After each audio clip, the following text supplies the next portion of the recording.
Thank you all so much for being here. This is such a pleasure to get a chance to spend this afternoon with you.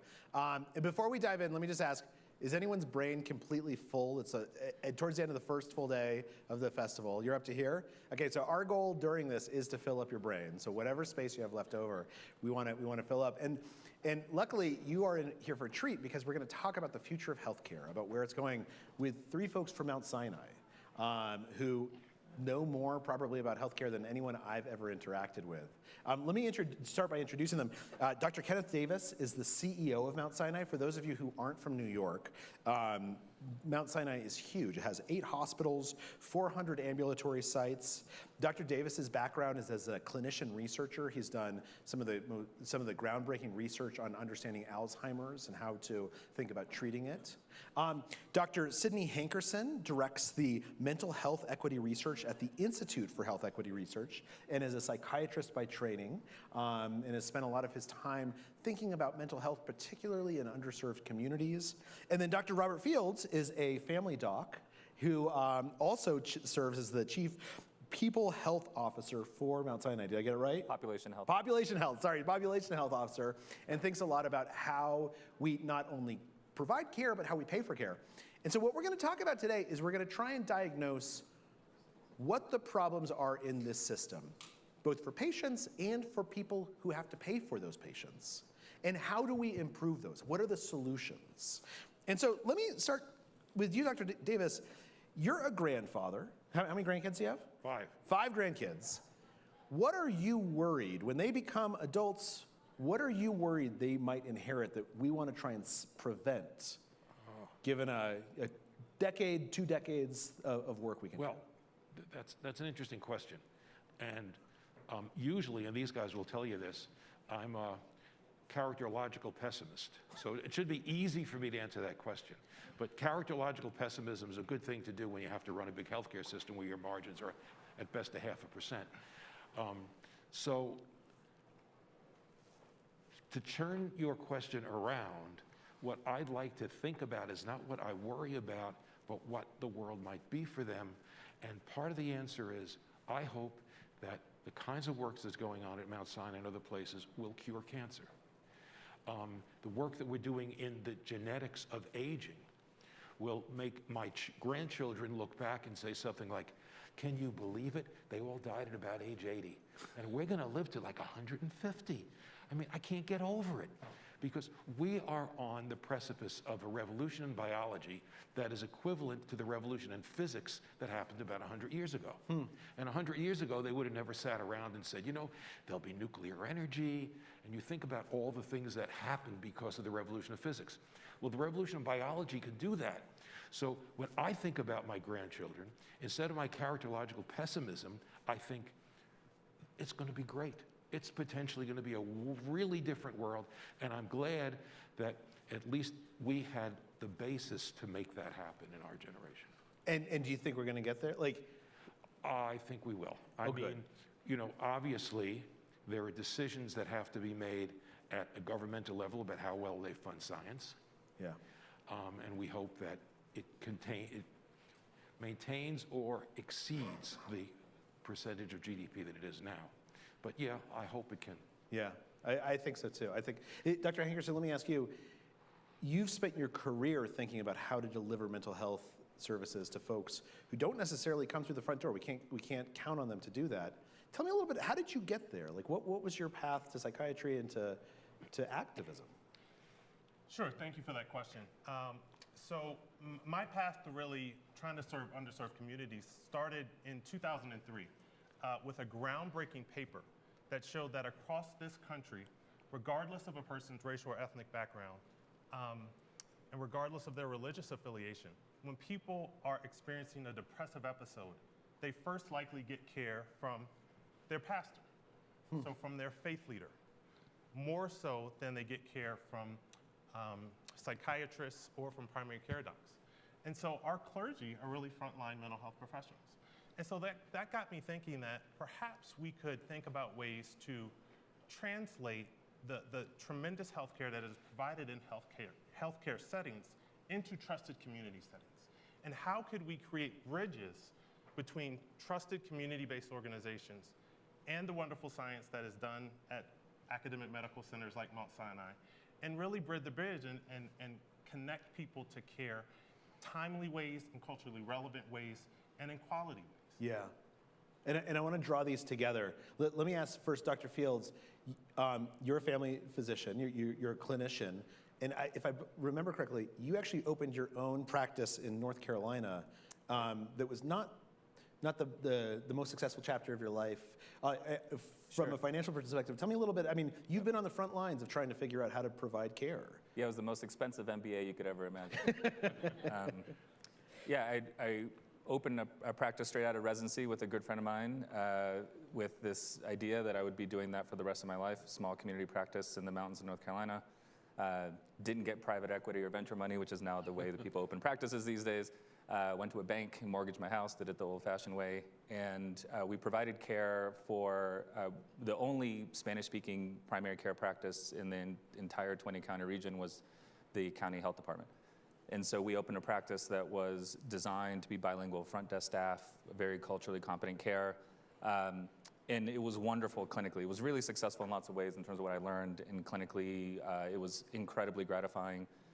To serve the community. It was pretty old school family medicine. I was still rounding in the newborn nursery, saw babies, I saw 104-year-olds, saw the whole gamut, and it was wonderful. We were early in 2005-06 doing patient portals and e-prescribing, like really early. For those of you that are tech savvy, our tiny practice of 2 family docs had 4 huge IBM servers in the back, because this is pre-cloud computing. But the downside of that from a financial perspective, which started to open my eyes a bit to what's broken in the financing of healthcare, is that along with that came a huge chunk of Medicaid patients, right? Many of the patients I was seeing were served by state Medicaid. My partner really loved geriatrics. He had a very heavy Medicare influx as part of his panel, and that ultimately was not sustainable. We grew tremendously. We grew to 5 physicians over the next several years. But ultimately, we're at risk of bankruptcy, personal bankruptcy, right? Because it was our money, before the hospital acquired us. And it just made me realize that people that needed care the most, it was not sustainable to provide care to the people that needed the most in the standard model. It was just fundamentally broken in primary care. And not knowing what population health was, I'm not sure the phrase existed at the time, kind of led me to a path that landed here about changing how incentives really have driven a certain type of outcome in the U.S. that we're trying to address and fix. So this, and let me say, I'd love for this to be a conversation. If you have a question, a comment, a thought, just raise your hand. We've got some microphones to run around to you. Really make it a participatory. But if I was to listen to the 3 of you, I'd think to myself, oh, healthcare's taken care of. We have these 3 really smart people. They seem so dedicated. They put their own house on the line. They have grandkids. So size up the problem for me. What is the thing that's stopping all the work that you guys want to do from happening? We're grossly underfunded. Mount Sinai Health System is about 2/3 Medicare, Medicaid. And when you lose 40 cents on the dollar in every Medicaid patient, 15 cents on the dollar in every Medicare patient, your commercial insurance isn't going to make that up. So we scrounge for a break even every year. And to provide the high quality care we do and still have that financial pressure is very, very difficult. We're supported by a great deal of philanthropy that helps. And we're always looking for new ways to generate revenue, which we've been fairly successful at doing. But this is an equation that doesn't equate. Case study, the last couple months. Staffing shortages and inflation in the supply chain. There's no way that we can turn around and say to the Medicaid people and the Medicare people, the feds and the state government, you got to increase our rates. It's not going to happen. We're not going to renegotiate our commercial contracts. It's not going to happen. So we sit here now pondering the imponderable, which is how do you make this equation work when it was already bad? Now it looks impossible. But explain to me why this is true, because I keep on hearing every article I read, the U.S. spends more of its GDP on healthcare. I think you just mentioned this. If that is true, if we're spending so much money, why isn't it trickling down? Well, Rob can talk about this even better than I can, but fee-for-service medicine is just not the most efficient way to practice. And that's the system we're in. And we can't rely on what we cross-subsidize from the commercial insurance to make up for the underpayment, the gross underpayment from the federal and state providers. So Dr. Fields, let me ask you, because you introduced me to this idea called value-based purchasing and how we compare to other countries when we think about what we're spending, right, and that maybe we're making the wrong calculations. Tell me what that is. Like, what is the right way to be thinking about spending on healthcare? So I often correlate it with healthcare is like a factory. Consider it like a widget factory. We just make really complex widgets, right, in terms of healthcare spending. In other words, we provide services. We deliver a product. The system is designed to deliver that product really well. We can, in terms of technology and advancements, we can deliver those things with unbelievable precision and scale. But we are incentivized to do exactly that, is to produce widgets, to provide services. We're not paid to provide wellness. We're not paid to provide health. We're there to provide services. And we get paid for those services in a differential sort of way, as Ken's describing. We get paid a lot more for commercial, a lot less for Medicaid. The dirty little secret of healthcare in the United States is that cost shifting occurs, that commercial contributions to healthcare spending subsidize the care of our government-insured patients. And that is not sustainable. And as Ken has alluded to, we're hitting a ceiling on that now, because ultimately, many of you are employers. You don't want to pay double-digit increases in your premiums to subsidize the care of Medicaid patients, right? We don't as consumers, if we buy our own plan. We don't want to see double-digit increases in our own premiums. Nevertheless, for decades, that's the way U.S. healthcare has been financed. And we're running into that ceiling. So part of what we try to do at Sinai, among other systems in the country, but we're certainly leaders in our region, is really changing that model. Instead of just getting paid for widgets, really getting paid for a whole budget, whole person budget. If we can come up with a fair characterization of what it should cost to take care of that patient and give us the freedom to invest those dollars in the way we think has the biggest impact, you start to change your mindset in terms of what actually drives value. For instance, providing food for somebody that has heart failure and is discharged from the hospital and providing medically tailored meals is probably much greater benefit than 1,000 other things we would normally do that get reimbursed today. But we're not incentivized to do that. But in these models, we are. And you can extrapolate from that a million other things that we could be doing in terms of how we invest up in the upstream drivers or social determinants of care. What that does for us is that if we get great outcomes, we reduce the total cost, our revenues, our margin now comes from that savings rather than just providing services. And so it really helps us think about the way we provide care. I have a fundamental belief that doing the right thing by patients is a less expensive way of taking care of them. And that's essentially the mantra that we're trying to fulfill at Mount Sinai.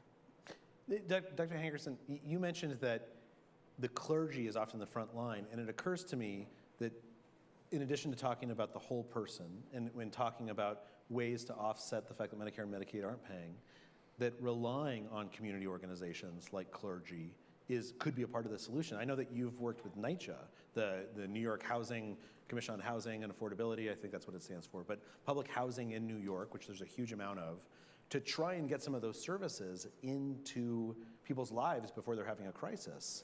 Did that work? What challenges did you find in making it happen?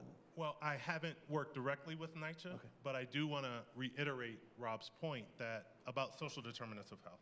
We know that where you live, play, work, and age impacts your health more so than the health care that you receive in the hospital. And so we know that your zip code is a greater predictor of your health than your genetic code. And so it's critical to think of ways to address these social factors that contribute to people's health, whether it's housing insecurity, whether it's access to food. And so I think that the relationship between policy and healthcare is critical. And I'd just like to share a personal anecdote about how I became aware and interested really in healthcare policy.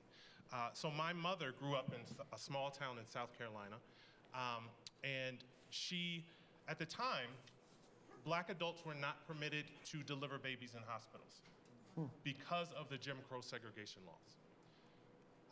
And so my mother was born in an old country house on my grandmother's farm. And as you can imagine, by not having access to prenatal care, not being able to deliver babies, the infant mortality rate in that town was extremely high. And my family did not escape that. 3 of my grandmother's children died before they were 6 months old. And I'll never forget the first time in my 20s when I drove to that old country house and saw it. That is where it became crystal clear to me that access to quality healthcare is directly related to healthcare policy. So this notion of creating options for value-based care and addressing social determinants is absolutely critical, and that is one of the most pressing policy initiatives of our time. If I could chime in there real quick, there's a really great Commonwealth Fund slide. You alluded to this, that everyone knows this, it's not a secret anymore, that US spends approaching 20% of GDP. During the pandemic, we got really dangerously close to 20%. It was like 19.5% of GDP on healthcare. Yet our outcomes look like we're on par with about like the Czech Republic and Chile. Those are our peer countries from a life expectancy standpoint. And so this is well understood. But what is less well understood is this slide, and I have this visual of this Commonwealth Fund slide that shows the combined social care spending and healthcare spending among all of our peer countries. If you combine the two, we're actually not an outlier. We're right in the middle. The difference is proportion of spend. We spend about 2/3 of the combined spending on healthcare, about 1/3 on social care, where most of our peer countries are flipped. And so we could imagine in this lovely sort of Disney version of the story where federal policy would change to invest more on social care spending. I don't see that happening given the current politics of the day. But what we can imagine is a redistribution of healthcare spending in such a way that we spend it on social care because that's where the value happens. We reduce the total cost of care. We just by changing the incentives, like I was talking about earlier, it allows us to redistribute those funds in a way that has greater value to the total system and makes it sustainable for systems like ours to invest. And I want to go to questions. If you have any questions, feel free to raise your hand. I'm going to ask one more, but we'll get a microphone over to you. Before we do, so what I hear you guys saying, which makes a ton of sense, is we need to refocus. We need to treat people as people rather than as patients. We need to think about their health before they walk through the hospital's doors. But at the same time, I also feel like I've been hearing this, like this was the same mantra I heard before Obamacare, right? I've been hearing this for years. What is the opportunity? Clearly, federal changes are even less likely going forward than they were in the past. So how do we attack this problem and get the systemic change? Is it about city governments, state governments, individuals? It's people like us who visit with our congressmen and senators and educate them that they are going to be net better off with a value-based proposition. We have to teach them what's wrong with the fee-for-service system. But there's another message that I think we're failing to communicate adequately to our politicians. They talk about inequities in healthcare, and they think, what are we going to do about it? And they turn around and often would blame us. They'll say, you know, your clinics for the Medicaid patients aren't the same as your clinics for your commercial patients. You know, you're promoting, you're institutionalizing healthcare inequality. The reality is that those people who don't understand that when you so grossly underfund Medicaid, you institutionalize inequality. If you can't make those patients, if we can't receive what we need to just break even on them, what are we going to do? Yeah. We can't forever cross-subsidize. There has to come a time when even the most progressives realize that if they want equality, they have to pay for it. You can't institutionalize inequality like we have by sitting there in our state in Albany, underfunding Medicaid, and thinking that there won't be consequences. Okay, so the first takeaway I'm hearing is everyone in this room needs to contact their congressman, contact their senator, and say this is something that there's a problem here, these are solutions that we will vote for. We'll donate dollars to candidates who care about this. In a value-based proposition, you know, let's have an equality of what we pay. Yeah. Yes, please. Let me say one thing, and if I misgender anyone, I totally apologize. I always say sir and ma'am, but I mean to call you, whoever you are. So you in the jacket. Thank you. And if this is out of sequence, if you're on a roll about value-based, please don't stop.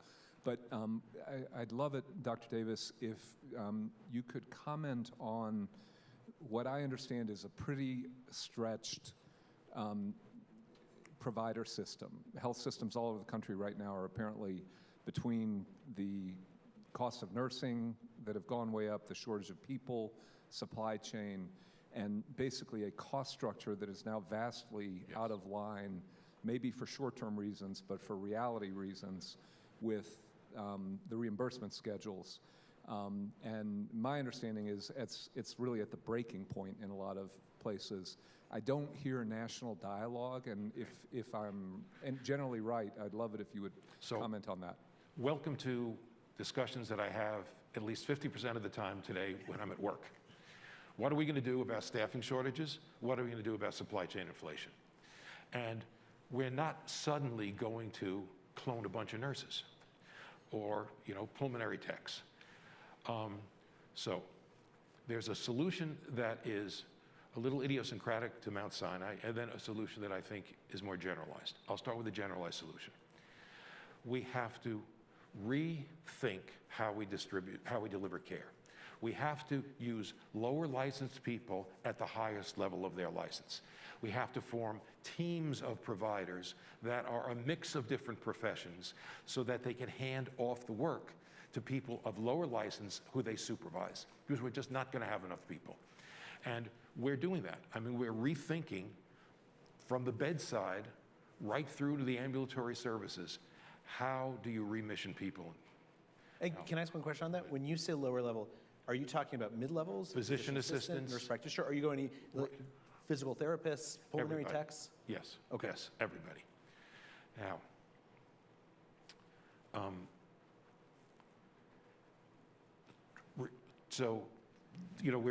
we're going to rethink how everybody does their work. But the second part of your question, you remind me. So here's what else we're doing.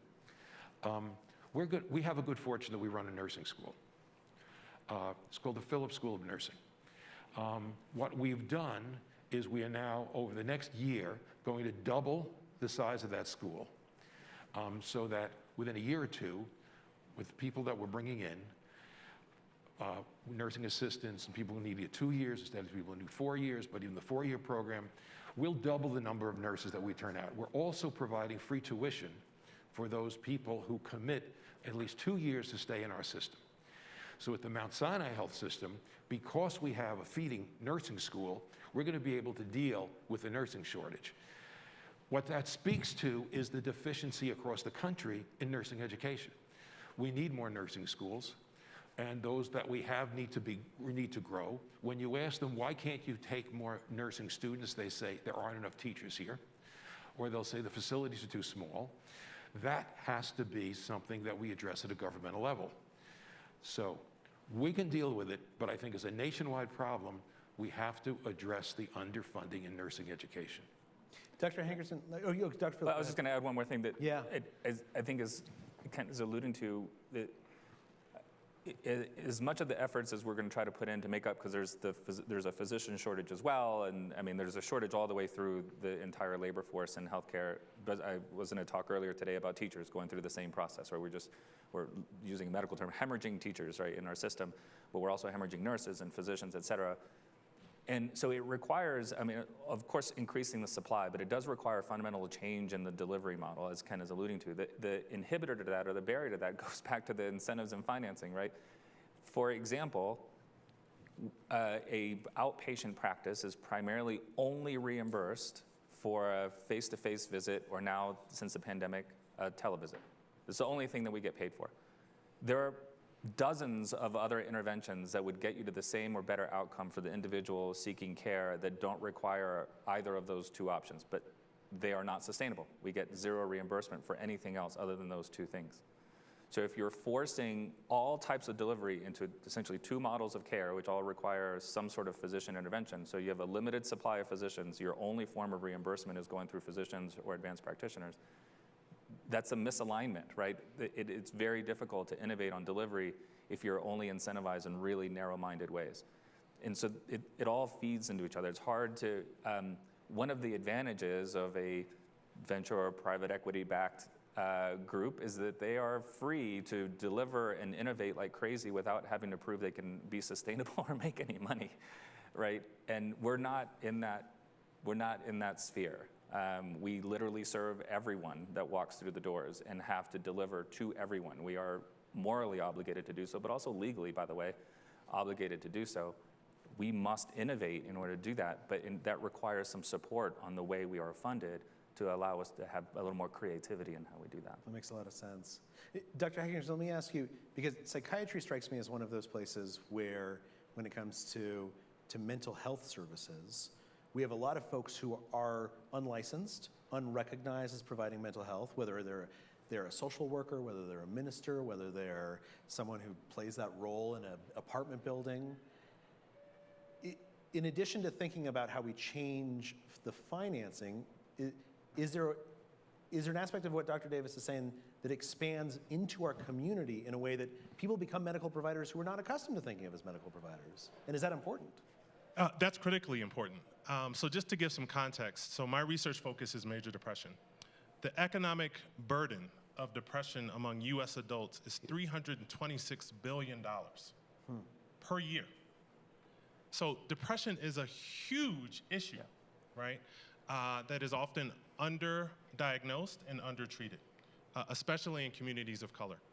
And so I think that the notion of there's this empirical research about task shifting, where you can equip kind of lower licensed folks in the community. We're working with community health workers. Most of our community health workers are retired nurses, to Ken's point. They're retired social workers. So they have some healthcare experience, but they're retired or they're doing a second job, and now they are screening folks for depression in the community, providing brief counseling, and then serving as patient navigators to help get people connected to treatment. Yeah. And importantly, they're connecting them to social services that are really the drivers of these folks' depression. That's really interesting. And so this model has been, and Rob and I have been talking about some of the innovative work that he's doing with community health workers, and what's important is to try to create sustainable models that is a win for third-party payers, for patients, and for healthcare organizations. Who else has a question? Yeah, over here? In the blue? One of the popular problems that politicians have been talking about for the last few years is single-payer health care or Medicare for all. Do you think this is a good thing? Are you deathly afraid of it? What's going to happen to the private insurance companies, or is this all dependent upon the reimbursement that gets passed? Rob, you want to start? You should answer that first, or so I don't get fired. I'm just kidding. Look, No, I'm just. I just don't think it's a reality that we have to worry about in this country. So single-payer system is not going to happen in our lifetime. So I got to worry about the problems that I'm going to face in the next 2, 3, 4, 5 years. And I don't sit around and wash my hands about I'm going to have a single-payer system. Oh my God, what am I going to do? When anybody brings it up, here's what I tell them: just pay us our costs. You want to have a single-payer system? Fine with me. Just pay us cost. And, that'll roll their eyes if they look at what our real costs are and they realize they can't afford it. And I think Ken's absolutely right, all kidding aside. I mean, I think we talk about single-payer system or Medicare for all or fill in the blank. If you look at other countries, everyone wants to point to the Canadian system for its pros and cons. There are dozens of different versions of single-payer system across the globe, with all different variations on the theme, all with their different strengths and weaknesses.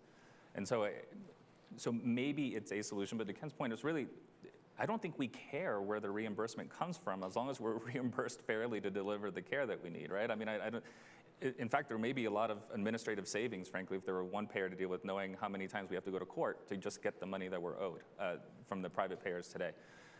Having said that, not to go too far on a tangent, but I said before, we have an obligation as a health system to literally take care of every single person that walks in the door. So whether or not it's important in this context, whether or not healthcare is a right constitutionally or not, given the context of the last week, is irrelevant, right? Because we are obligated to care for everyone. We have decided societally that it's not okay to let someone bleed on the street outside of the ER. We must see them and evaluate them and take care of them. So whether or not you think it is a right practically, I don't know of no other service. We all take great comfort that no matter where we are in America, something should happen to us regardless of our age, our gender, our documentation, anything. If we go to an ER, we have to be served and cared for. We don't protect education that way, food, water, transportation. Literally any other service is not protected to the level that healthcare is. That's a huge obligation. We just finance it in literally the dumbest way possible. And so when you say Medicare for all, well, maybe, right? If that means that we equal access all the way across and distribute funding in a more equitable manner that covers our costs, sure. But I think as a catchphrase, we just have to be careful what you mean by that. I do think that there is a fundamental need to rethink how we administer healthcare and finance healthcare across the country, given the burden that we put on health systems to try to deliver that care for everyone. And it's probably only going to become more extreme, right? I think. Absolutely. There was a question back, yes, in the blue shirt here. If you don't mind, we'll run a microphone over to you. This could be great. This is my wife. Hi, I'm a practicing physician in Austin, Texas, and we're fee for service as far as you can see. Are there any working examples of value-based care at scale in the U.S.? And separately, how good a job are hospitals and physician groups doing at controlling the risk side of that equation, or is the money just not there? So, I mean, I think the one that everyone points to at scale is Kaiser, of course. You know, they've done it very successfully at scale with some pretty amazing outcomes on clinical care as a result. Is it perfect? No, but they do it. That's the one that everyone points to. There are smaller examples where you see large sections of care being delivered in a value-based model. So famously, I think Intermountain, you know, Geisinger, Advocate Aurora in Chicago, you know, that are, and you know, frankly, us. I mean, we have 500,000 lives under some form of value-based arrangement, by far the largest in the city. That we manage in sort of a value-based model. But I think from a national scale, Kaiser is probably the one that has done it. In terms of the downside risk, so what the issue is here, if you think about these value-based programs, for not to get hyper-technical here, but everyone understands how insurance works, right? Premiums go into a pool, we pay for those widgets I mentioned earlier out of that pool, and if you overspend on the widgets, you exhaust the pool, well, that money has to come from somewhere. It either comes in premium increases or insurance. And there is insurance to cover those losses. And so your question is probably leading, how are prepared our systems to deal with that downside risk? I would say not very is the short answer, but I think increasingly becoming more savvy. Certainly we have had to do that, and a lot of evolution in the last couple of years for us as we've taken increasing downside risk on stop loss insurance and things like that. And but I think it is a lift for many systems. I don't think everyone's quite there yet. And it's even harder for smaller groups, you know, not even the health systems, but primary care physicians, specialty physicians, and outpatient. Taking that level of risk on the downside is very challenging, which is why often you see private equity and venture money coming in to help subsidize some of that risk. So she has a question. Yes. Which one were you pointing at? The one with the mask. That's my wife. She wants to say something. Otherwise, I'm in trouble. Hi, Dr. Field. As you know, I work on innovation at Mount Sinai as a trustee. I've also been a Kaiser intern and resident. Now, you mentioned that you think it's not efficient to deliver health care the way it's currently reimbursed, with in-person visits and video visits. Let's just fantasize that you had philanthropic support for a pilot project. What mechanisms of healthcare delivery would you put into that project? Oh, this is awesome. I love this question. So by the way, we'll be taking names afterwards for who wants to provide the funds. So at Mount Sinai, we've actually started many of these projects. I mean, Sydney's mentioned some work doing community health workers in churches. We've got projects using, for example, community health workers and clinical pharmacists to tackle the perinatal outcomes and maternal morbidity disparity that we have in the city. So what that model might look like, these are pharmacists that are not your dispensing pharmacists. These are pharmacists that have 2 years of postgraduate education that actually can write for medication, and they partner up with the physicians, which is the most limited resources of physician. So what they do, along with the community health worker, is follow these women as soon as they enter into the system during the prenatal care, visit them at home, give them education, provide them support, identify when they may be at risk of gestational diabetes, preeclampsia, hypertension of pregnancy, those conditions that often drive the NICU stays and the fetal deaths and all those other things. And then when they identify those folks, pair them with a clinical pharmacist who is able actually to manage those conditions at home, over the telephone, write prescriptions, not having to come into the office. I mean, with simple technology, like no internet, no iPad, nothing fancy at all. So between the community health worker providing that social care support that Sydney mentioned earlier, which is a huge strength, and a clinical pharmacist, which is a growing labor force, actually, we're able to provide really amazingly high quality care. Now, we've just started on the maternity side in a pilot project, but we have plenty of experience in a similar model in a general hypertension population, where we found in our results of the roughly 1,000 people enrolled in the early part, we now have about 1,500 enrolled. 65%, I may have these numbers a little bit wrong, so forgive me, but it's something like 65% of those patients come from household incomes of $50,000 or less in New York City, which you imagine is not very much money. And over 70% of them are either African American or Latinx, which are disproportionately affected by undiagnosed hypertension. And their hospitalization rate compared to matched groups is, we have a 75% reduction in hospital admissions in that population using a model like this. So we think the impact on prenatal care could be huge, but we're starting small. So if there were philanthropic dollars, we could scale programs like this to prove sustainability, right? If we had enough scale to prove that this actually reduces total cost of care across a broad population, it becomes easy then to sort of think about the payers subsidizing these kinds of models with a different reimbursement method, if that helps. So here, oh, sorry, Sydney, go ahead. Yeah, I'd love to answer that question. So my dream pilot project would integrate care coordination, community engagement, health literacy, and connections to the hospital. So excellent clinical services. And it would be able to identify people at risk for serious health conditions across the lifespan. So one of my growing interests is in our kids and youth.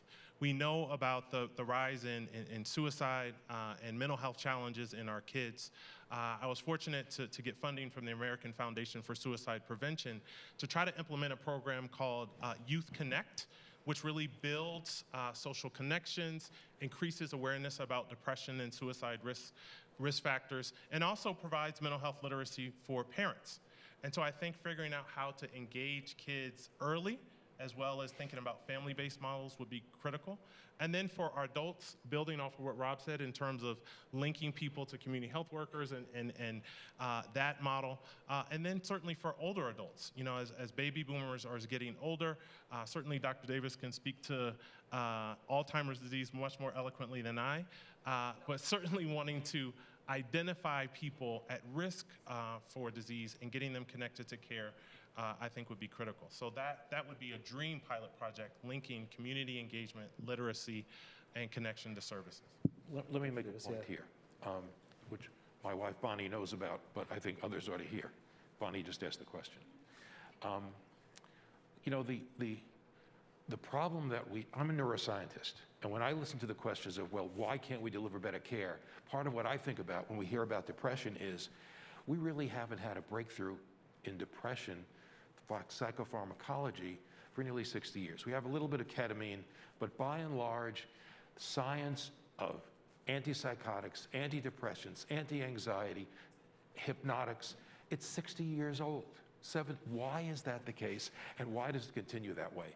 And a point that my wife and I make, and she makes frequently, is for all the good the Affordable Care Act did, they put something in that was to the benefit of the drug companies that really has hindered further the development of brain drugs. And that is market exclusivity for large molecules, proteins, the kind of infusions that you get for 12 years, which means, you know, no matter when your patent life is, I got 12 more years to market this drug. In contrast, no matter how your patent is for a pill that you take, a simple oral pill that you take, it's 5 years. Now, those big molecules, they don't get into the brain. They don't get past the blood-brain barrier. So what happens to big pharma? They close down the neuroscience sections. They start to develop all these drugs that we're infusing at Mount Sinai for a lot of the diseases below the brain. But we're making no progress at all in the pharmacology of brain diseases. That's really interesting. And that's a major cost to the healthcare system. And as my friend Sydney just pointed out, so many untreated people. Yeah. And we just don't have the tools, the better pharmacology to take care of them. Okay, so what I've heard so far, the mandate is, number one, talk about this to elected leaders, talk about this to our neighbors. Number two, if we have a spare couple $1 million, definitely give you guys a call. Number three, and I want to ask something about our personal responsibility with how we use medical services, because I imagine everyone in this room has a pretty good healthcare plan. I belong to an HMO in California, not Kaiser.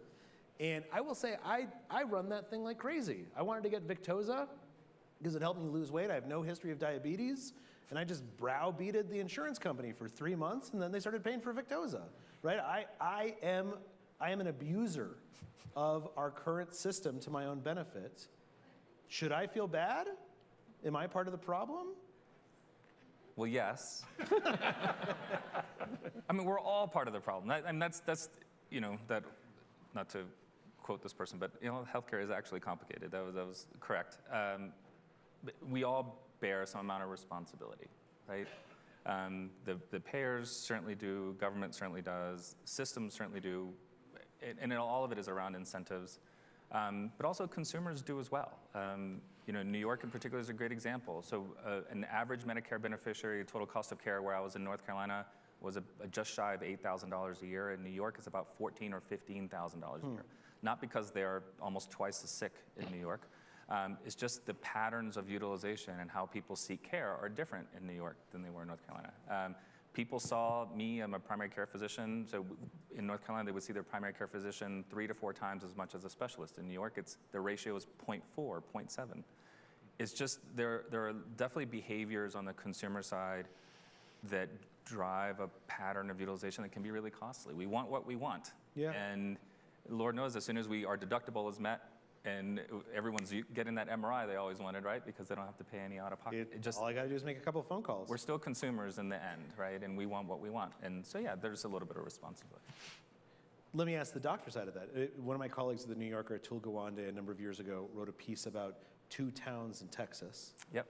One of which had the highest Medicare costs in the nation, and the other had some of the lowest Medicare costs. Yep. And a lot of it in his diagnosis was physicians in one town wanted to be wealthy. They were very focused, and I'm not going to accuse any of you or your colleagues of wanting to be wealthy, but there is a focus on specialization. There is a focus on more prestigious, higher paying specialties, which does mean we have fewer family docs or that they're more scarce. Are doctors part of the problem? Not just doctors, but medical providers in general. What do you think? Look, Yes. You take the average medical school graduate. Yeah.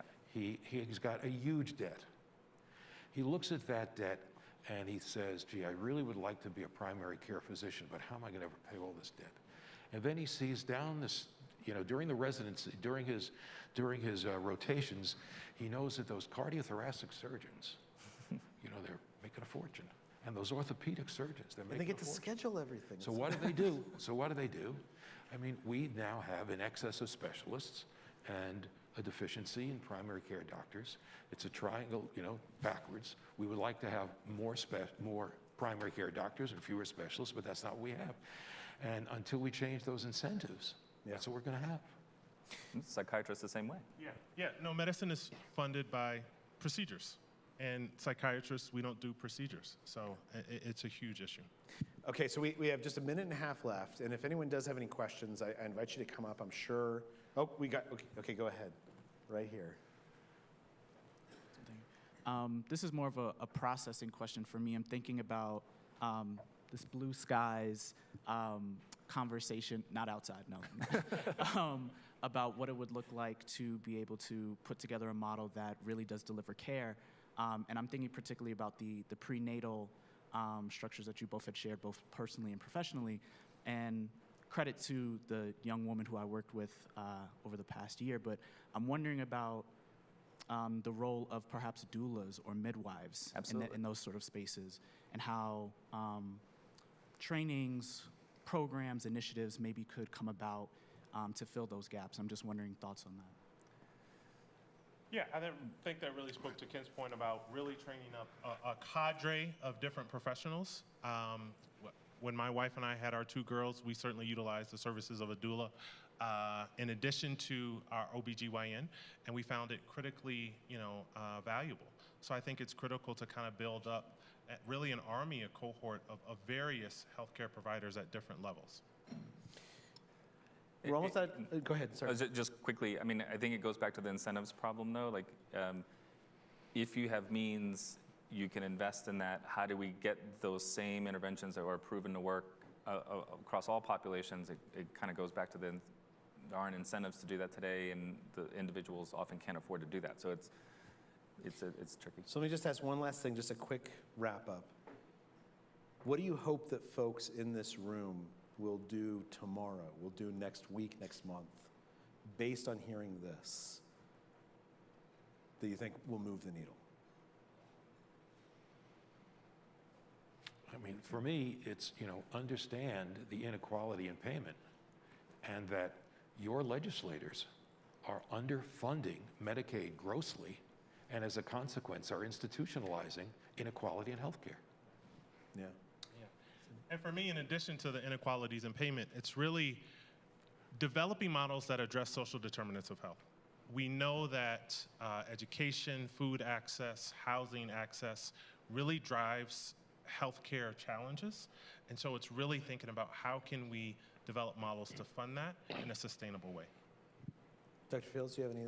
Yeah, I mean, it's hard to add to those. I mean, certainly investing in social determinants. Maybe the one thing I would say that's different, because I agree with both of those comments, is to just not be afraid in your voting and your advocacy for radical change from a federal level, even in terms of how healthcare is reimbursed and funded, whether it's Medicare for all or, but in order to achieve Ken's vision of equitable payment, I think it does require a wholesale overhaul of how we think about that nationally, and to not be afraid of it.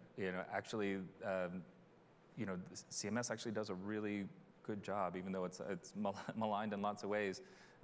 Their overhead expenses are low. They deliver care. They're the largest health insurer in the world. And it functions reasonably well. Anyone in my family, my brother has ALS. When he got sick, he was asking me, should I choose a Medicare Advantage plan or traditional Medicare? I was like, traditional Medicare all day long. You know why? Because there isn't prior authorization. There aren't these other barriers to care. It's actually much better delivery of care in traditional Medicare, in my opinion. I know there's probably some Medicare Advantage folks, but that's what I told him. It's just don't. I guess I would ask just to not be afraid of this sort of level of transformation. Well, gentlemen, thank you so much for your time. Thank you to all of you for your questions and your comments, and to make the world healthier.